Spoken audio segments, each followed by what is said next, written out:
Well, hello, everyone, and welcome to another session of Adulting in My Purpose Live. You guys know I am always excited to be with you here on Wednesdays, 8:30 Eastern Standard Time. So, guys, if you are joining for the first time, hey, welcome. If you are returning, welcome back. You know, I love that you guys are rocking with me through this Adulting in My Purpose. So be sure you like, you share, you make sure you tell your friends to come in and listen in to what we're doing today on Adulting in My Purpose. So, for those that are watching for the first time, I like to introduce myself. I like to be formal. It's okay. I am Dr. Nicole Rankin, better known as Dr. Nick. I'm a certified personal growth coach. And, my mission is to help young leaders just like you truly discover who they are and clarify the vision. What is it that you want to do in life? How do you want to get there? What is the purpose that you are here on this earth for? And then really develop that solid plan to make sure that you're taking the right steps that are in alignment with the destiny that you want to have.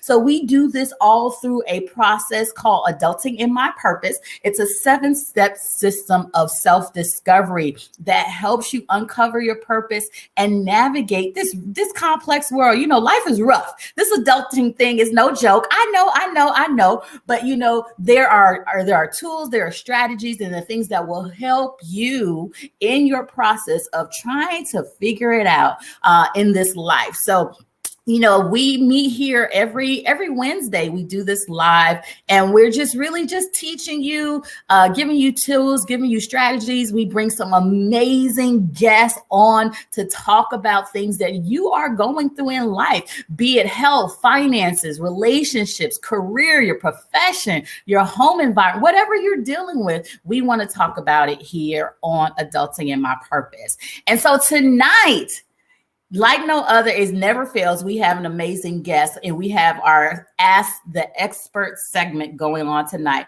So, when I was thinking about what is something that you guys are dealing with as young people, young adults in this world, I thought about, diversity and inclusion, right? We've heard it.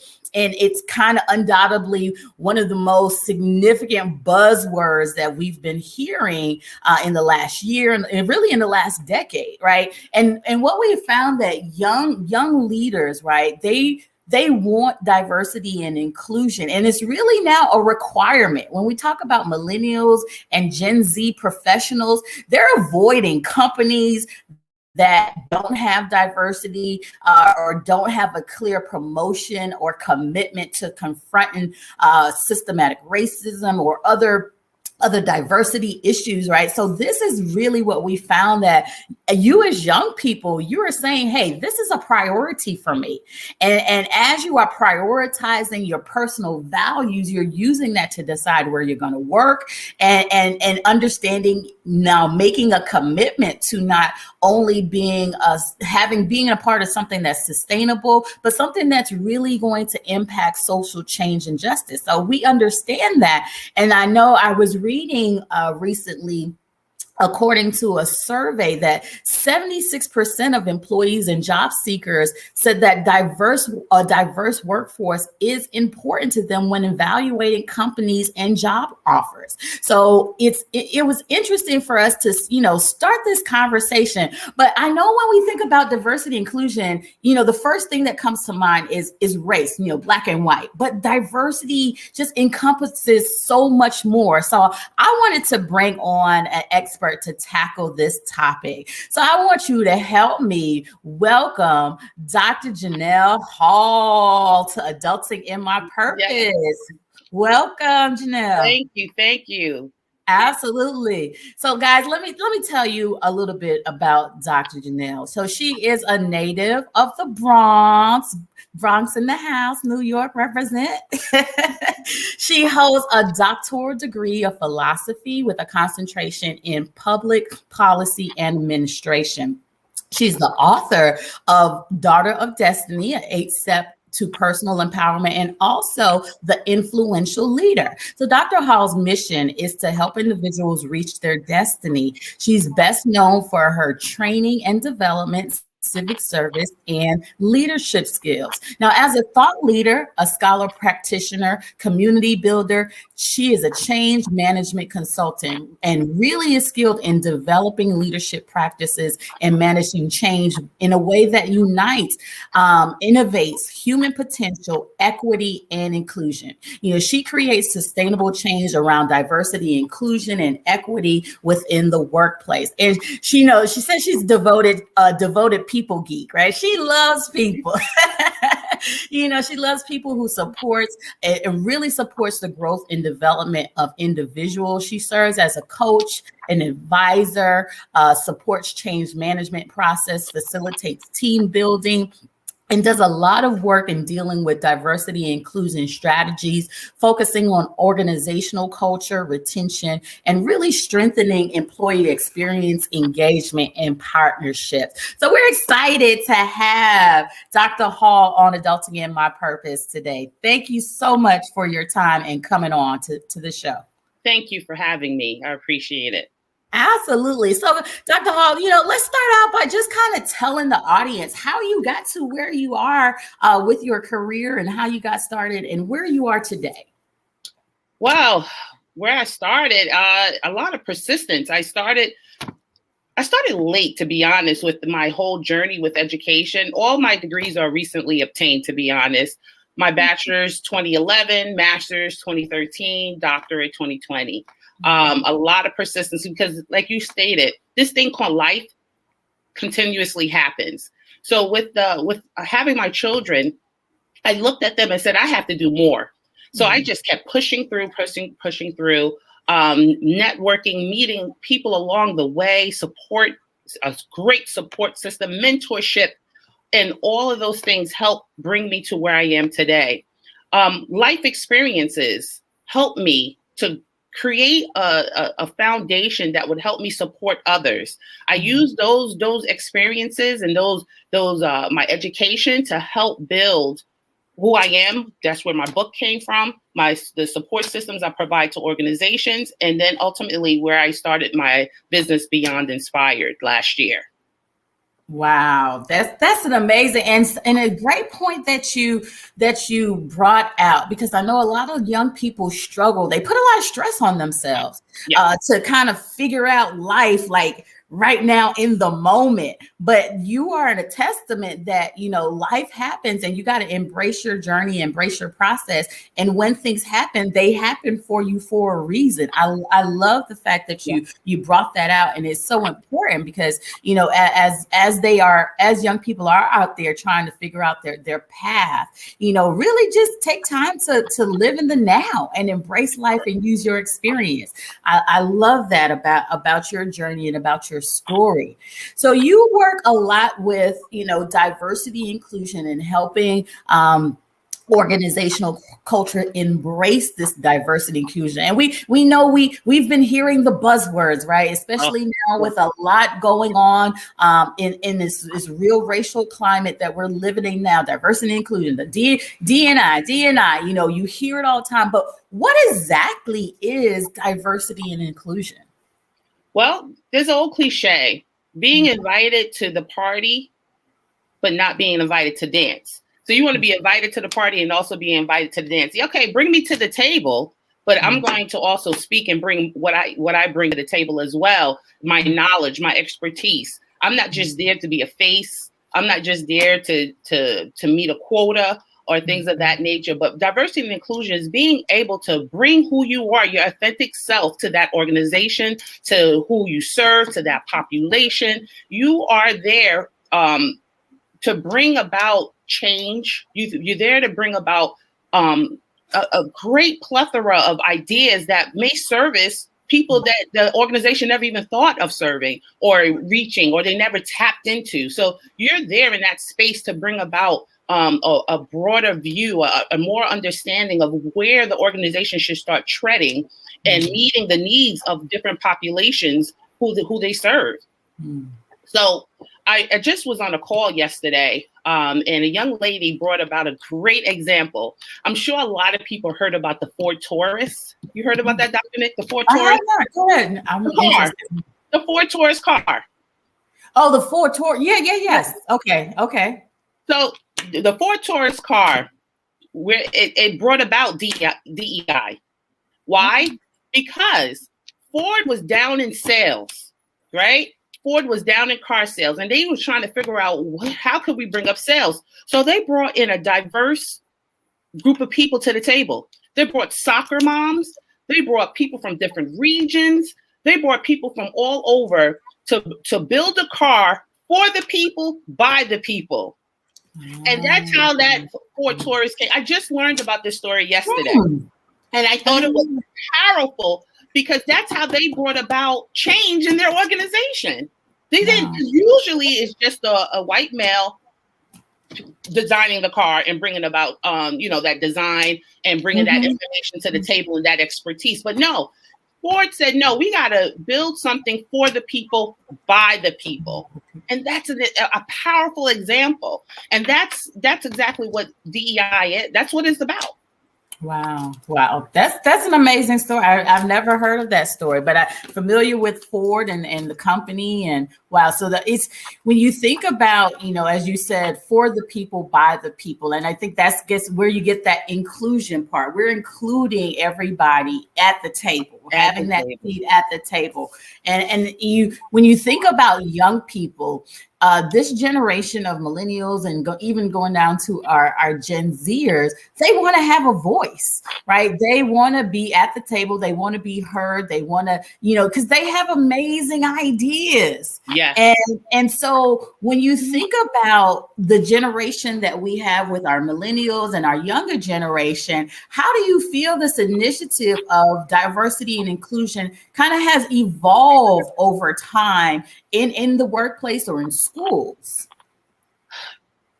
We all know Breonna Taylor, George Floyd, Key. Those are household names now.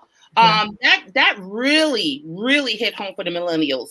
That right there is now making sure that millennials are doing a deep dive in organizations to make sure that they are in alignment to what their values and what their beliefs are. And where are they in diversity? Where are they in inclusion? And now organizations now have to come up with diversity and include DEI statements. They need to have that introduction, their mission. They need to have departments.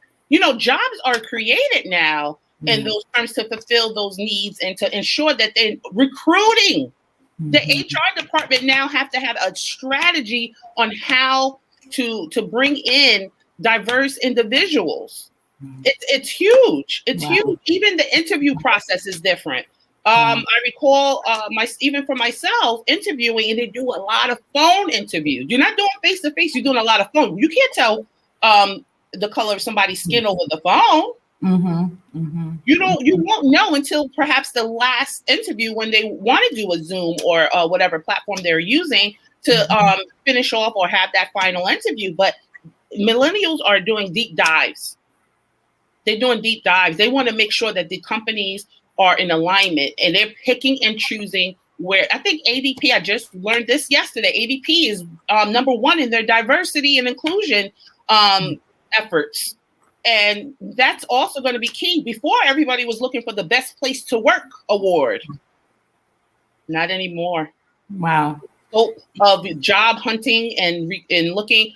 Now the ball is almost like the ball is in the employer's, the employee, the job seeker court, because now they're looking for different things that attracts them to that employer, potential employer. So it used to be that the employer is the one that's being picky, but now it's the job seeker that's now looking to see if that employer is meeting their needs, their values, meeting their mission, and so forth. Wow, that's right there is a valuable point to bring out, especially with our young people. They're rooted in their values and they're rooted in their beliefs, and so to think about when they're making decisions for their life, they're now looking at, which is different from previous generations. Previous generations are Gen baby boomers, our Gen X, even our silent generation, our traditionalists. Like working a job was about stability. right? Working a job was about making sure I had income to take care of my family. And that was it, right? We had the 9 to 5, and after 5 that we were done. But now we're seeing this shift in this generation with millennials and Gen Zers, that they're wanting this whole more I guess more profitable, more purposeful, meaningful, significant life overall in their life, not just in their job, but in all other areas. So in thinking about how we make this transition from the way things were to how they are now, what are some of the biggest challenges do you see and to come with diversity and inclusion? Because now it seems like when things happen, this is when we all kind of rally around this cause. But these issues have been systemic since ages, right? So what are some of the big challenges that you see that come with diversity and inclusion? Great question. The challenge is training. Training. Now you have to train your staff about microaggressions, things that they probably never knew that they were doing. You got to train them about what is diversity and inclusion. People probably don't even know. They probably think just race, but diversity and inclusion started with disabilities. That, military, all of that stuff. That's where diversity and inclusion came from. It's not just about race. There's been laws in place. The Protective Veterans Act. There's a whole bunch of things that's in place. Maternity, pregnant moms, all of that stuff. There's laws in place that it's been there since the 1940s, 60s. There's been laws in place around diversity and inclusion. However, bring it up to today's day, we are surrounding it about race. But what's happening is there's a lack of training. There's a lack of understanding. And everybody's see, it's hard with diversity and inclusion and bringing that training in, because people have their already set viewpoints and their set ways. And you cannot change that, but you have the organization have to make a safe space to allow those individuals to be who they are, yet still have those parameters to understand that you can't do certain things and you have to abide by that. This is the mission. We don't stand by that. If you remember, the young man that was looking at the bird in Central Park, and they both name was Cooper. It was Mr. Cooper, and the young lady name was Cooper as well. But also when that went viral, that video, her job immediately went on and said, this is not what we stand for. They totally denounced her behaviors. They said that was not in alignment of who they are. They immediately knew that. Now, let's talk about consistency. Are they keeping up with that? Okay, they went on public for that because that video went viral. Now the question is, what are they doing now? What's in place now? It's kind of went silent now, but what are they doing now? So we have to worry about. And you bring that up, and that's my thought process, because it seems like when things happen in society, we have these societal issues. We have the Breonna Taylor, we have the George Floyd, and of course their experience in the impact experience is experienced throughout. And it just seems like now these companies are like, oh, I have to do something, but is that something sustainable? Are they building the systems that they need to enforce change in their work culture, or is this something that is just a checkbox?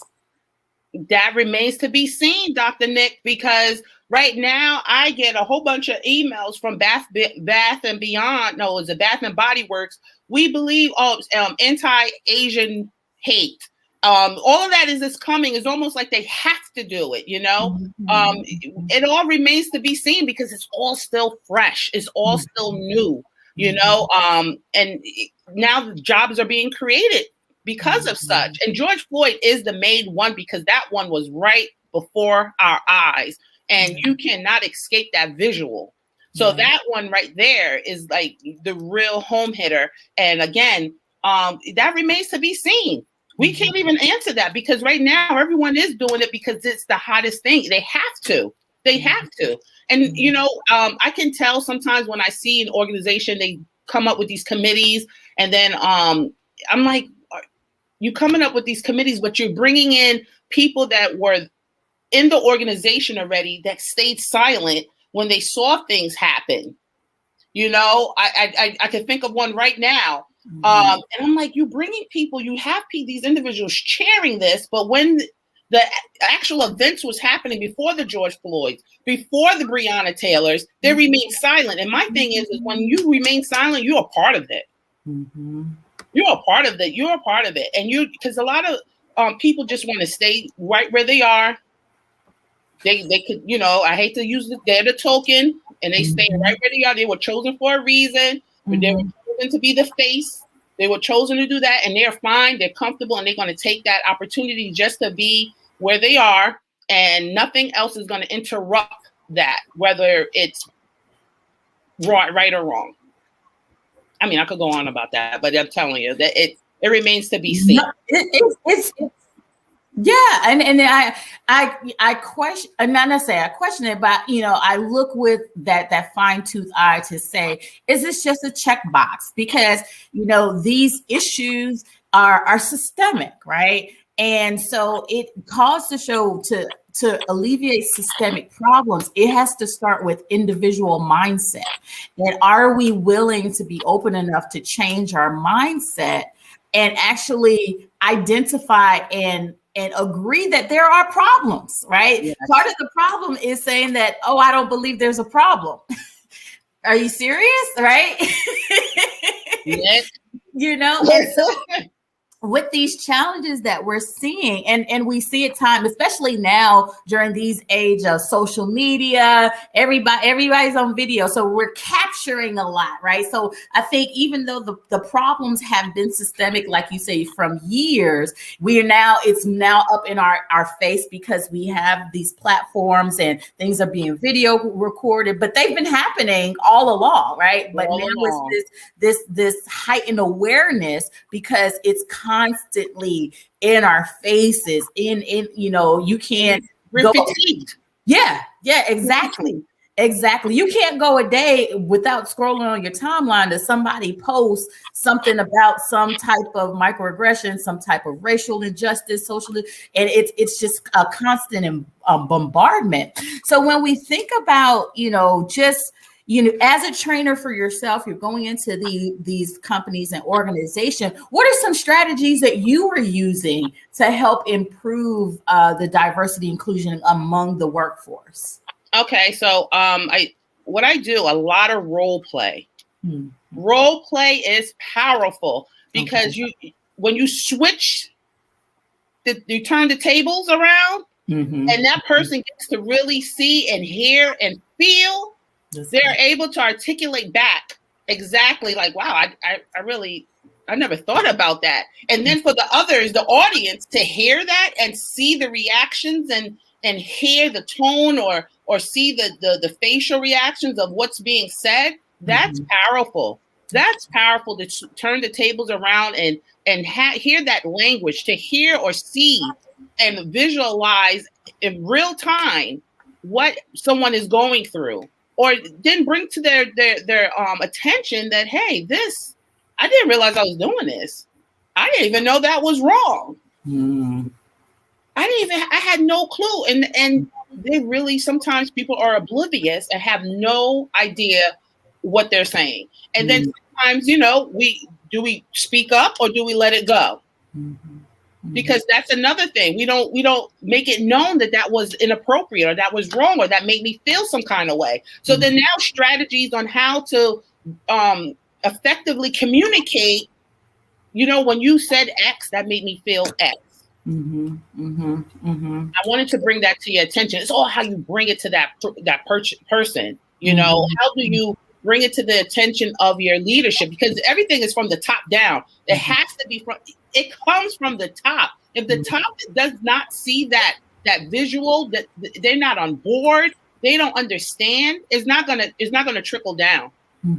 It's not gonna trickle down. It's just gonna be repetitive. It's gonna be box checking for visuals, for ocular, for other people to see, yes, we are doing it. Is it effective? Are you surveying the organization? Do you know it's working? Or how are you evaluating that? How is that happening? What training?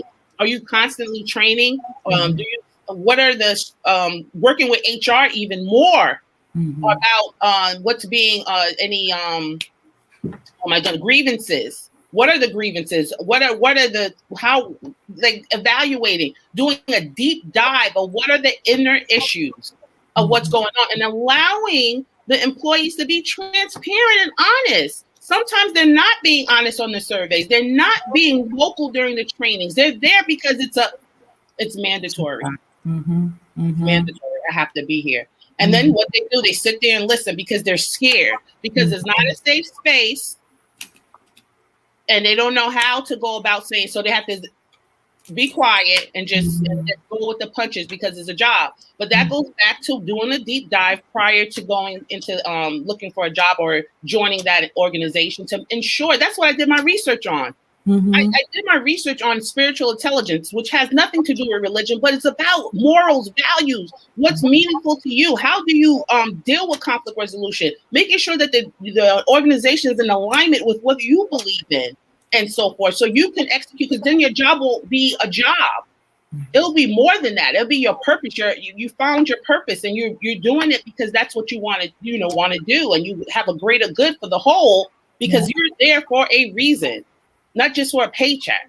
Yeah. That's amazing. Some points that you brought up, and it's just bringing some things that I'm thinking about, because what you're saying is really it's a overhaul of just how we do business and how we lead. Right.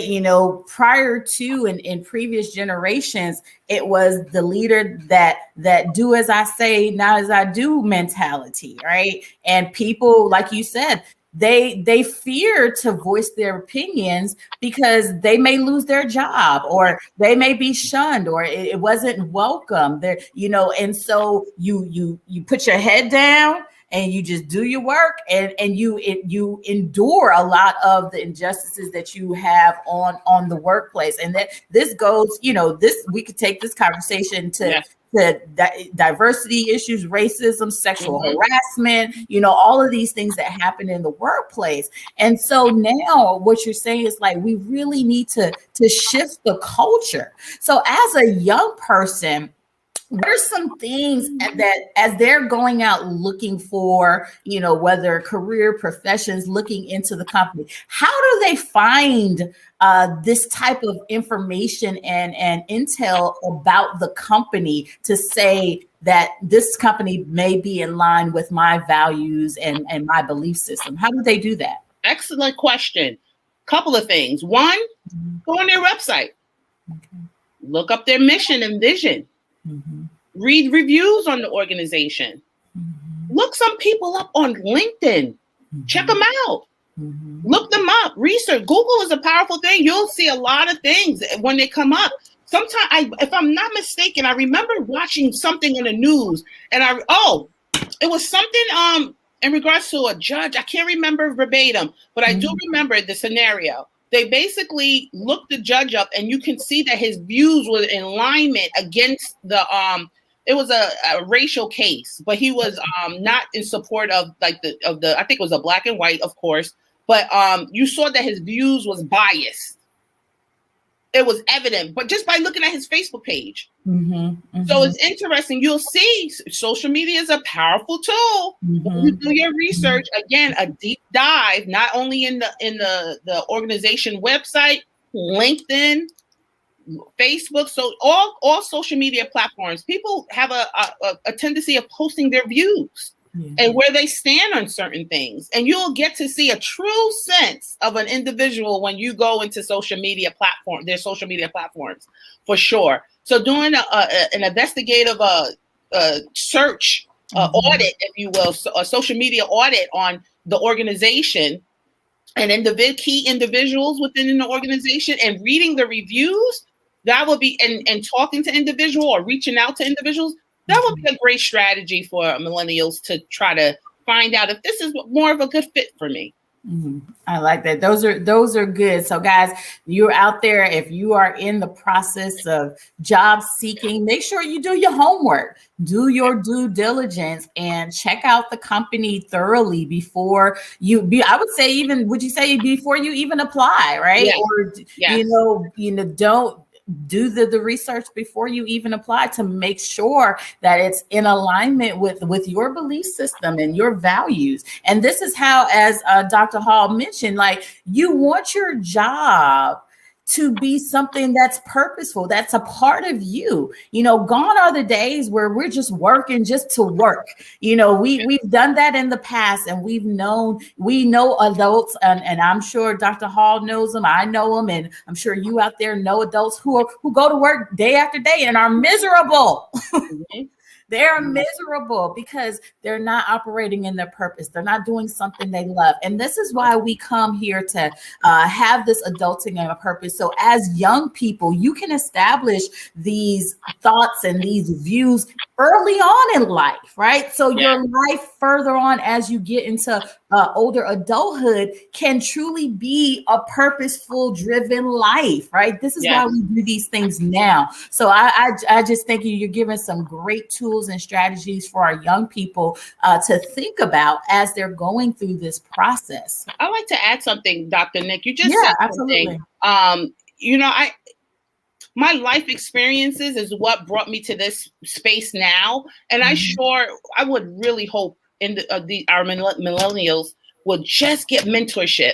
This platform that you're building here is so important. The things what my age now and my 20-year-old self would have known, I probably will be somewhere different, but it was meant for me to go through those things, for me to share this information and become contagious and make sure that individuals make the right informed decisions and use strategies and tools to be successful. So, I mean, please, mentorship is key, research key. It's important to make sure that you have those things in place. Because if my 20-year-old self knew half of the things that I knew now, I mean, wow.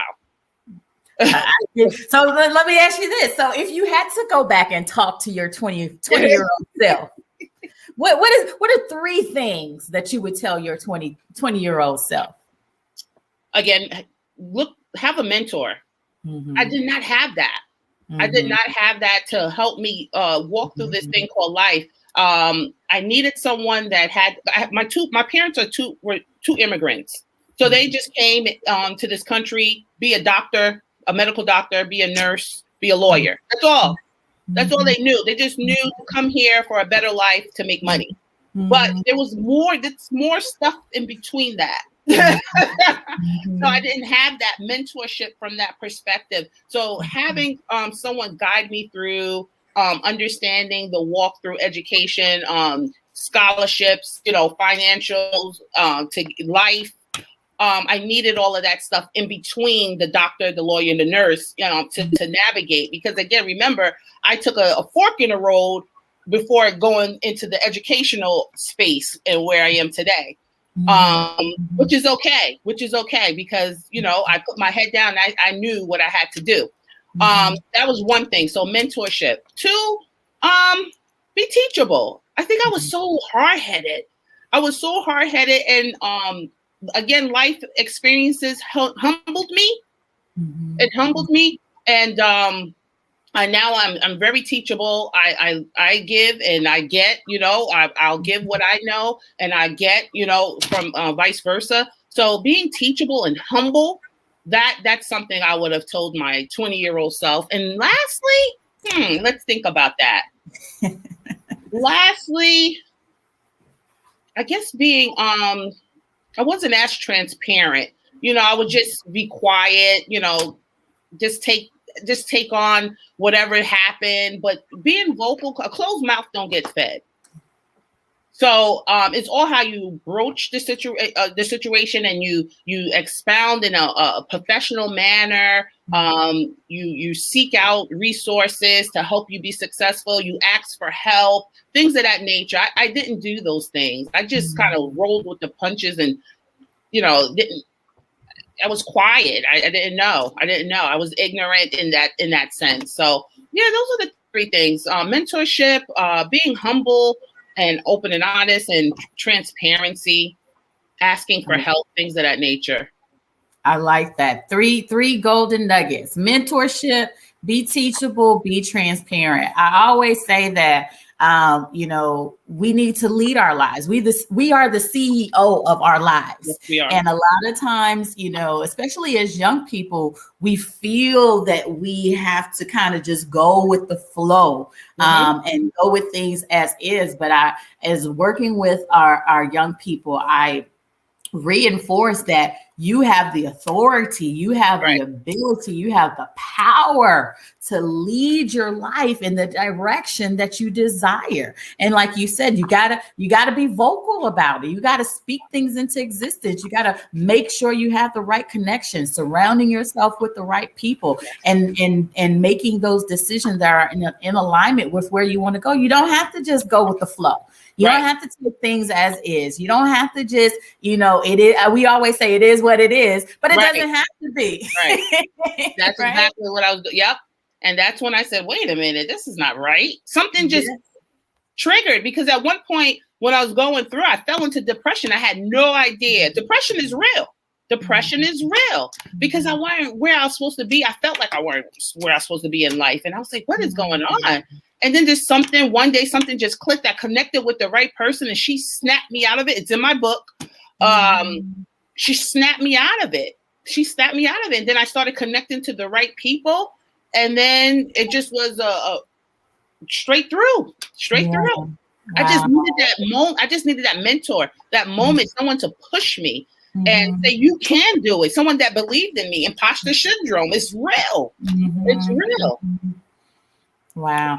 And you mentioned even depression, because a lot of our young people, our millennials, are suffering. We're seeing a high percentage of millennials and even Gen Zers that are suffering from depression, overwhelm, anxiety, and even, suicidal thoughts, and all of this because of the pressure that they're putting themselves in to succeed in some level of life that they're imagining that they're supposed to be at right now, right? Yeah. So thank you. I thank you so much for being open and sharing your journey with that and your battle with depression and how you overcame. And you mentioned that it's in the book. So let's talk more about the book and give us some more information. What could someone expect by reading your book? Well, my book is The Daughter of Destiny. I give them 8 steps on how they can lead themselves to personal empowerment. Because again, I was in depression. I needed something. I relied on quotes, powerful quotes, and that's what I share. And at the start of each chapter, I put a quote that resonated with me, and it is the theme of the whole chapter. And it helped me get through. It really helped me. Those positive affirmations. I also made it in like a workbook form that you could write on the margins, and I have exercises, things that you can reflect on your own life. I use my life experiences as a backdrop for an individual to place themselves and say, wow, here I am complaining about how to go through my bachelor's degree or whatever it may be, whatever obstacle and this young lady went through this. So you're using my experience as a backdrop to say, I can't overcome this. I am a conqueror. I can do all things, So that's what you can expect out of it's a time for self-reflection. It's a time for you to take a moment and reflect and build yourself up. Work. It takes work. You have to do the work. I'm just the conduit to get you through it. That's what this book is. It's just a conduit to get you to where you need to get to. Just using my experiences as a backdrop. Awesome. And where can we get the book? Oh, Amazon. You could definitely go onto Amazon. You could put in the search bar, Daughter of Destiny, 8 Steps to Personal Empowerment, my name, and it will definitely pop up, and you can get it right on Amazon. Wonderful, wonderful, wonderful. And you have a second book, right? So tell us about that. Yes, The Influential Leader. Again, millennials are looking for people that are influencers, those that they can look up to and be mentored by. And I thought that was important, to be influential. That one is an ebook, and that's on my website. I wanted to try a different platform now because of COVID. People don't want to touch things. I was thinking like, let's think of a way that I wanted to see how an ebook would work for for if that would be of interest to individuals, because some people like ebooks. So I said, let's try ebook and see how that would go. So that's in an ebook format. And being an influential leader is important today, again, because we have a lot of millennials coming in. They're looking for that mentorship. They're looking for growth within that organization, and having that mentor and grooming them is like a succession plan. It's like grooming this individual. I was talking to a young lady. I remember she said she worked for the state of New Jersey. She started out as clerical, and then she just worked her way up. She got her bachelor's degree, and then she just ended up right as a manager because someone took her under their wing and groomed her, supported her, encouraged her to go to school, obtain her bachelor's degree, and then they groomed her more to get the manager position in another department. So they took someone that just walked in the door, and then the succession plan right there, put her into another space in her life that she never thought that she would ever be when she walked in the door. Awesome. So tell us where we can get that book. That book will be on my website, which is www.beyondinspired.online. Okay. www.beyondinspired.online. Awesome. And that's an ebook format. Okay. So guys, make sure you go and support Dr. Janelle on her website. She has 2. So go to Amazon first to get Daughters of Destiny, 8 Steps to Personal Empowerment by Dr. Hall, available on Amazon. And then go to her website and grab that ebook, Influential Leader, available on beyondinspired.online. Just doing amazing things. Awesome. Absolutely. So, you have your book, you're in the companies talking about change and change management, changing cultures, diversity and inclusion. So, how can we best support our young people in their process of career selection, or how figuring that process out of picking a profession? How can we best support our young people with this whole diversity inclusion? Great question. A good platform is getting them while they're in high school, getting a control environment where they will listen, platforms like yourself, Adulting on Purpose, reaching them through platforms like that, getting into the high schools, meeting with the guidance counselors, hosting events that you could grab their attention, something that's mandatory, because we know how our teens are. They're not trying to listen unless they have to go. So you can't get them by themselves, but, getting to their parents. Parents, reaching through the parents, they're the decision makers of these teens too. Getting them early, capturing the minds of these young people early on will be helpful, and working through those that's around them will also be key. Because when you're around like-minded individuals, then you can pull in the same type of ideals, and then you start looking and navigating. You get their friends involved, because they need their friends. So you want those to all have a big pool, and then that would also help filter them into the right direction. I like that. So great ideas to support our young people. So thinking about that on the flip side, how do we support our older, our seasoned leaders in dealing with diversity, inclusion, and millennials? How do we help with that, those individuals? That's a tough one. That's a great question, because again, when people mindsets, they're pretty much set in stone, it's hard to change people's mindsets sometimes. Again, it's only when things happen is when they change, but then is it really a genuine change? You wonder. So with that, you just have to constantly be diligent in keeping them aware, making sure you communicate effectively when things are not appropriate or right.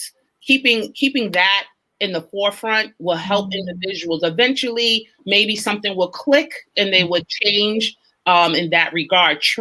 Constant training, that has to be at the forefront. It can't be just a one-time thing. It has to be constant. Mandatory is kind of tough. That's a tricky one when you make things mandatory, because then they're not really there to learn. They're not really there to get knowledge or to see what they're doing wrong, or not even wrong, but what they don't know that they're doing, or to learn how they're, hurting others, or how their energy is putting off their colleagues. So it's tough to deal with someone that their mindset is not willing to change at that point. But eventually, you have to leave that space for that individual and continue to move the company forward. And now, if their alignment, if it's affecting the organization, that's a different conversation. But yeah, you just have to continue to be diligent in terms of training and being diligent and communicating effectively, not just communication, but effective communication. It's a difference. Big difference. You could communicate, oh, this is what's going on. No, but effectively making sure that you have to put that word effective before communication, because it's a big difference. Absolutely. We do a teaching called "Everyone Communicates, but Few Connects." Right. That connection piece makes the difference for effectiveness. So you do a lot. You do training in your organization. So if there are leaders out there who have businesses or organizations that are needing your services for coming in to do some diversity inclusion training with their staff or team, how would they be able to get in contact with you? Absolutely. There's two ways. They could go to my website, which is www.beyondinspired.online. That's one way. Or they could directly email me at beyondinspired25@gmail.com. Okay.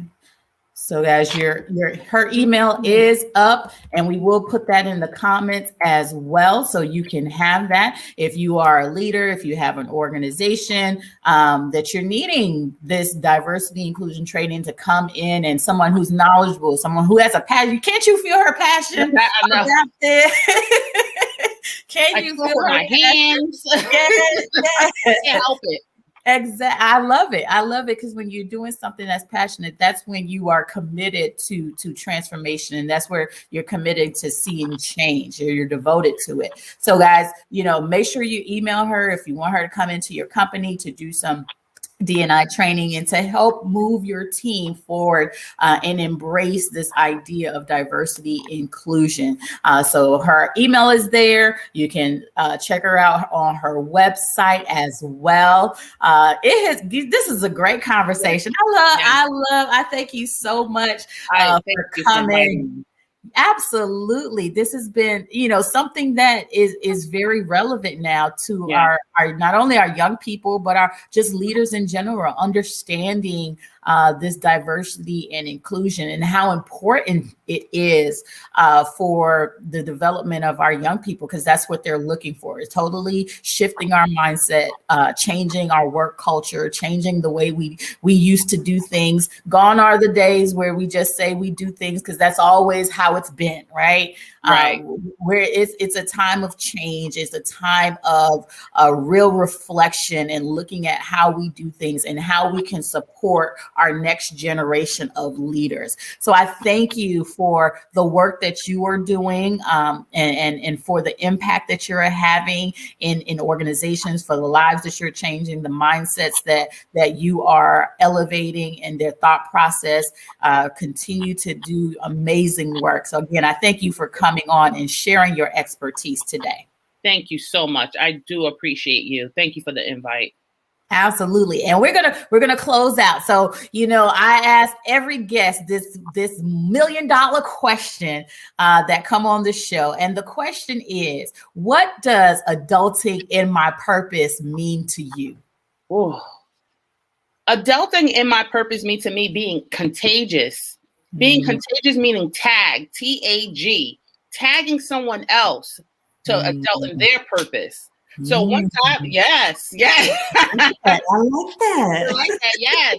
Contagious, and then taking the TAG and tagging someone else to find their purpose and adult on purpose to help someone else. So keeping it going in a positive perspective, and making sure individuals are finding their purpose and doing and finding their destiny, meeting people right where they are. Right where they are. I like that. I might steal that. I'll give you credit though. No problem. I like that. And that's what it's all about. It's that level of significance when you're now helping other people get to their purpose and working together. That's amazing. Don't be selfish with it. Don't be teach and grow another person. I love that. I love that. Well, guys, as always, we bring the best for the best. And we're not disappointed tonight. So we thank you, Dr. Hall, for coming on, sharing your expertise with this has been a great time with you. And we're excited to see your continued work in the community and the great things that you are doing. So guys, this is Adulting in My Purpose. This is what it's all about. It's a movement to help young leaders just like yourself discover who you are, clarify your vision, and develop a solid plan to move to your next step in life. So just a few announcements. Be sure to save the date. We have our Adulting in My Purpose 2-day leadership summit coming up August 15th, 14th and 15th. This is about personal growth for young leaders. We have confirmed some amazing speakers. They're going to talk about money, relationship, work, profession, your purpose, health and wellness, and so much more. You really don't want to miss it. So go ahead, mark those dates off, August 14th to 15th. And we'll be back next Wednesday with another amazing guest here on Adulting in My Purpose. And I'm Dr. Nick. So until we meet again next Wednesday, you know what to do. Be safe and stay blessed. Good night, guys.